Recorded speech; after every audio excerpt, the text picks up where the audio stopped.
세계에서 가장 부유한 여배우들은 누구일까? 그리고 그들의 부는 왜 중요한가? 그들이 얼마나 소비했느냐보다 무엇을 위해 소비했는지가 중요하다. 한국 문화에서 우리는 단순히 얼마나 부자인가를 묻지 않는다. 대신 이렇게 묻는다. 무엇을 세웠는가? 그리고 그것을 어떻게 품었는가? 이 영상에 나오는 여배우들은 단지 부유한 사람이 아니다. 그들은 자기 정체성을 스스로 설계한 건축가들이다. 그들이 지은 집, 투자한 선택, 그리고 대중의 시선에서 벗어난 순간들 하나하나가 어떤 기사보다 더 많은 것을 말해준다.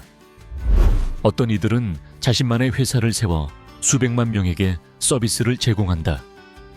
또 어떤 이들은 소유의 의미를 다시 정의했다. 물건이 아니라 자신의 이미지, 시간, 미래를 소유하는 법을 배운 것이다.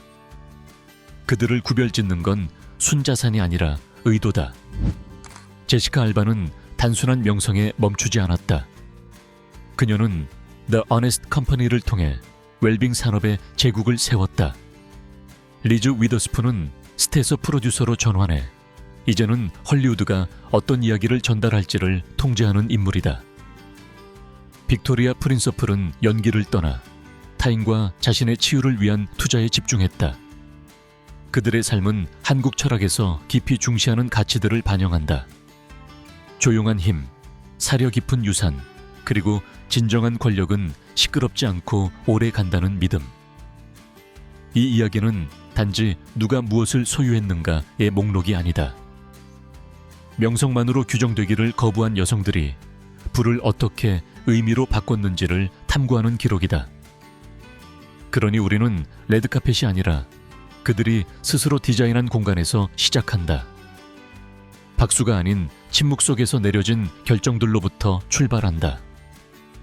왜냐하면 여기서 부는 도착지가 아니라 그들이 누구로 살아가기로 선택했는지를 비추는 거울이기 때문이다. 어떤 여성은 명성을 스포트라이트로 사용한다. 그리고 또 어떤 여성은 그것을 자산으로 바꾼다. 배우와 제국을 나누는 기준은 무엇일까? 출연작 수, 팬의 숫자? 아니다. 카메라가 꺼진 후에 무엇을 만들어냈는가가 그 차이를 만든다. 예를 들어 제시카 알바를 보자. 한때 2000년대 초반을 대표하던 얼굴이었던 그녀는 과거의 향수로 사라질 수도 있었다. 하지만 그녀는 레드카펫이 아닌 이사회 회의실을 선택했다. The Honest Company로 육아와 뷰티의 감각을 통합해 3억 9천만 달러의 자산을 쌓았다. 그중 절반은 연기로, 나머지 절반은 미래 가족이 무엇을 원하게 될지 예측한 통찰력에서 나왔다.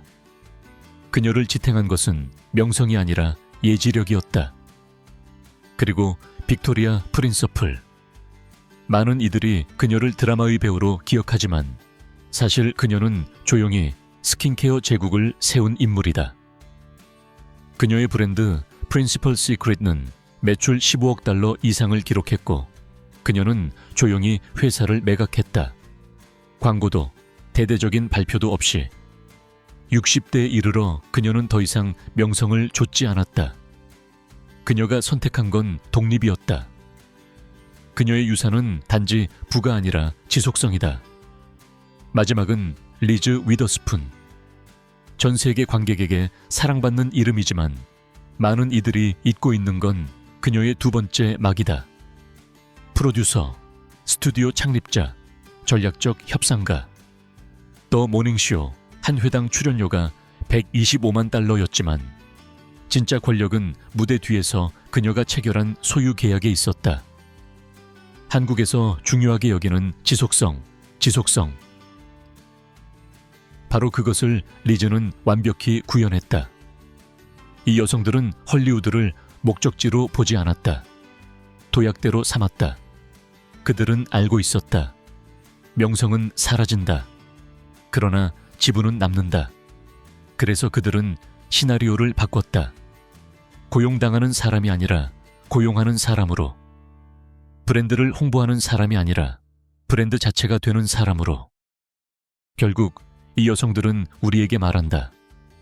가장 강력한 변화는 대중 앞에서가 아니라 조용한 공간에서 이루어진다는 것. 그 누구에게도 보이지 않는 자리에서 나는 더 큰 무언가가 되겠다는 결정을 내리는 바로 그 순간에서. 그리고 그녀들은 그 결정을 실행했다. 모든 부가 촬영장에서 만들어지는 것은 아니다. 일부는 침묵 속에서 자라난다. 투자 포트폴리오 안에서, 이사회실에서, 미래를 내다보는 통찰 안에서. 먼저 제이미 거츠를 보자. 대중에게 그녀는 익숙한 TV 배우였지만 그 미소 뒤에는 헐리우드를 넘어 미래를 본 사람의 눈이 있었다. 그녀는 조용히 우버, 에어비앤비, 스페이스X에 초기 투자하며 32억 달러의 자산을 쌓았다. 다른 이들이 주연 자리를 좇을 때 그녀는 지분을 선택했다. 현재 그녀는 애틀랜타 호크스 NBA 구단의 공동 소유주이며 말리부의 개인 저택과 베벌리 힐스의 대저택을 포함해 거의 10억 달러에 달하는 부동산을 소유하고 있다. 그 모든 집들은 과시가 아니라 조용한 고급스러움을 속삭인다. 그리고 디나 메릴. 더 이상 트렌드에 오르진 않지만 여배우가 비즈니스 세계에서 존재감을 세운 첫 인물이다. 그녀는 특권층 출신이었지만 그 배경을 낭비하지 않았다.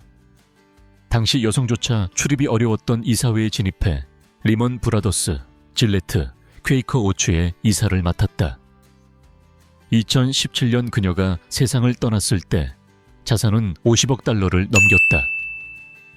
연기를 오래 했기 때문이 아니라 멀리 내다보고 계획했기 때문이다. 이들의 이야기는 바이럴 영상도 없고 극적인 헤드라인도 없다.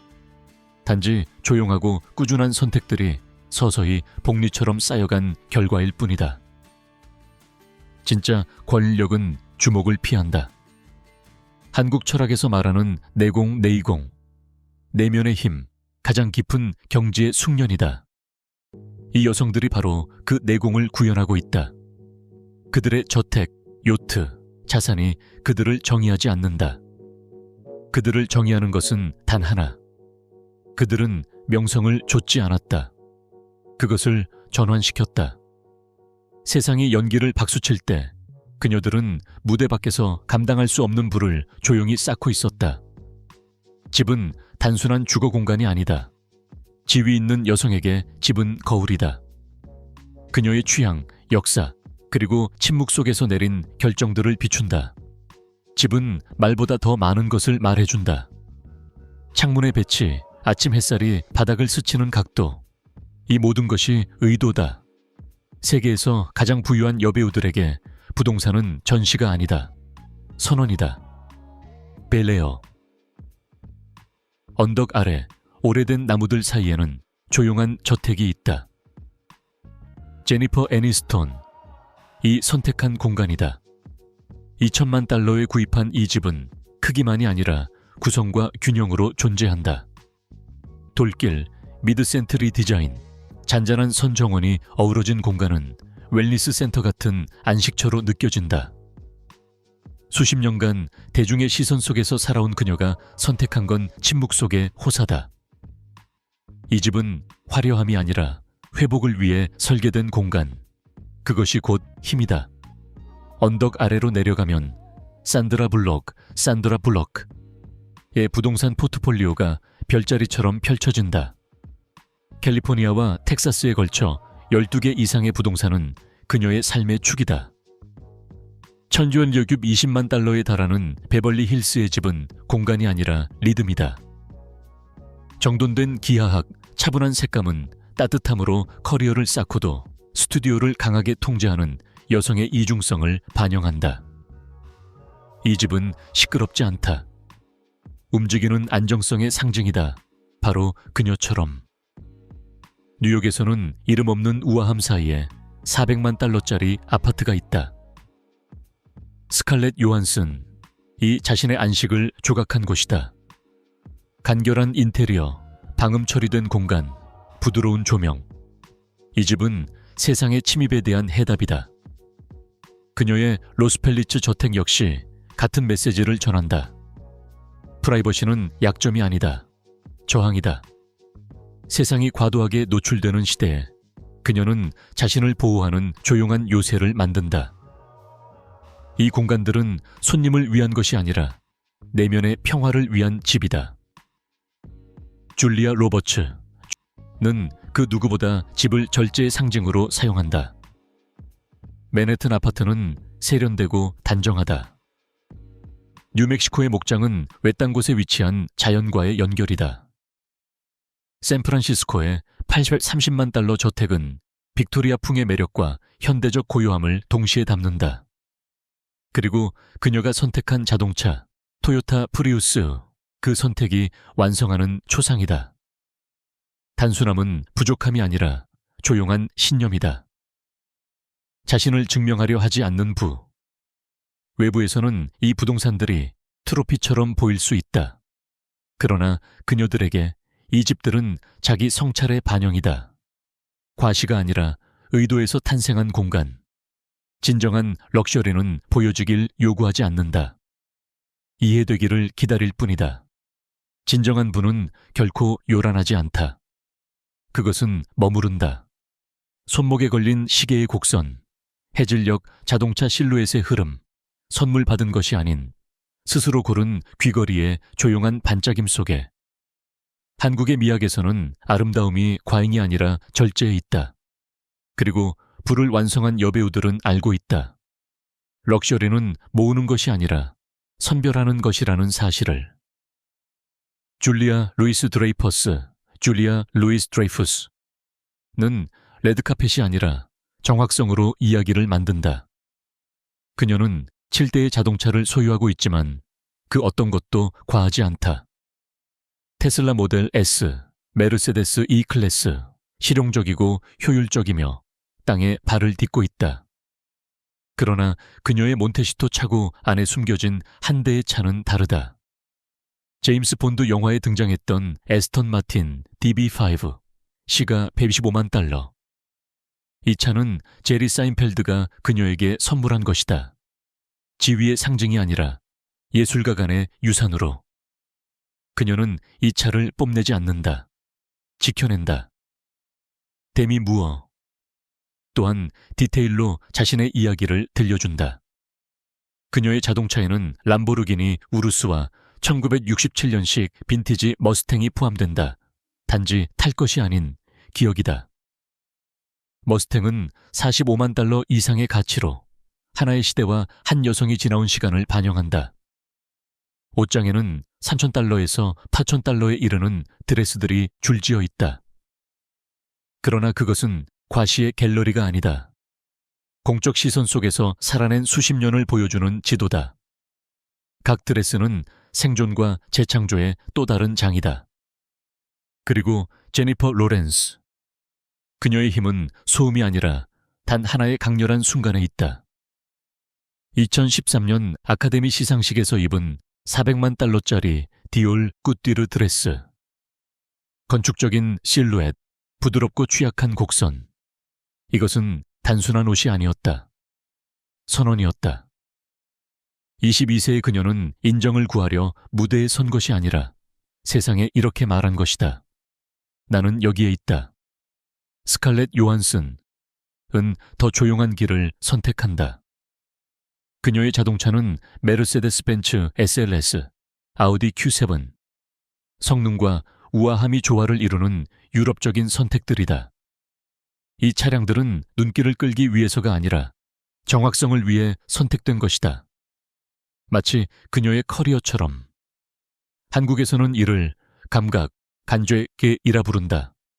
무엇이 필요한지, 그리고 무엇이 필요하지 않은지를 아는 세련된 직관이다. 이 여배우들은 단순히 아름다운 물건을 소유하지 않는다. 의도를 가지고 선택한다. 그리고 그 안에서 금보다 더 귀한 것을 드러낸다.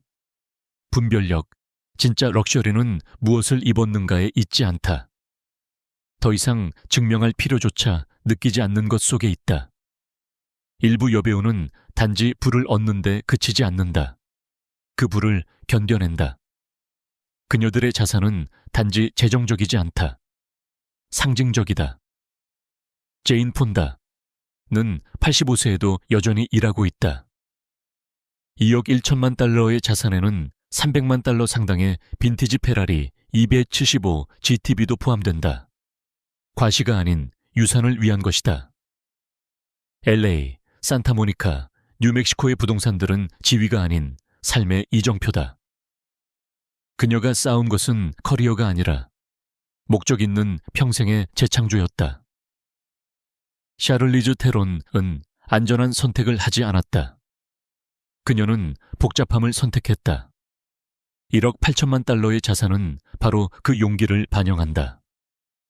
샌프란시스코의 3천만 달러 저택과 부가치 실혼, 그리고 그녀의 가장 상징적인 선택은 4척의 개인 요트. 세상이 그녀를 원할 때 그녀는 자발적인 부재를 선택한다. 올슨 자매 메리 케이트 앤 애슐리 올슨은 연기를 떠나 10억 달러 규모의 패션 브랜드를 세웠다. 철년 350만 달러의 맨해튼 펜트하우스와 770만 달러의 파리 아파트, 모두 절제의 미학을 담고 있다. 그들의 예술, 보석, 빈티지 자동차는 수집품이 아니다. 전시가 아닌 미학적 통제의 결과물이다. 이 여성들은 유행을 좇지 않는다. 그들은 그것을 지속적으로 초월한다. 그들은 나이를 두려워하지 않는다. 그들은 그것을 정제한다. 그녀들의 부는 보이기 위한 것이 아니라 조용한 가운데서도 부정할 수 없는 존재가 되기 위한 것이다. 이 여성들은 세계에서 가장 부유한 여배우들 중 일부입니다. 그러나 그들을 정의하는 것은 재산이 아닙니다. 그 부를 어떻게 사용하는가, 바로 그것이 전부입니다. 언론의 주목을 끌기 위해서도, 대중의 인정을 얻기 위해서도 아닙니다. 그녀들은 명확함, 절제, 그리고 유산을 반영하는 삶을 설계하기 위해 그 부를 사용합니다. 그들이 소유한 것은 분명 인상적입니다. 하지만 왜 그것을 소유하는가가 더 중요합니다. 어떤 이들은 무에서 제국을 세웠고, 어떤 이들은 명성을 뒤로한 채 조용히 다시 시작했습니다. 또 다른 이들은 부를 사생활이라는 안식처로 바꾸었습니다. 그러나 모두가 의도적이고 개인적이며 강력한 선택을 해왔습니다. 그녀들은 보이기 위해 명품을 모은 것이 아닙니다. 뿌리를 내리기 위해 선택한 것들입니다. 베레어의 집, 빈티지 자동차 한 대, 산속의 조용한 은둔처. 이 모든 것은 공연이 아니라 내면의 반영입니다.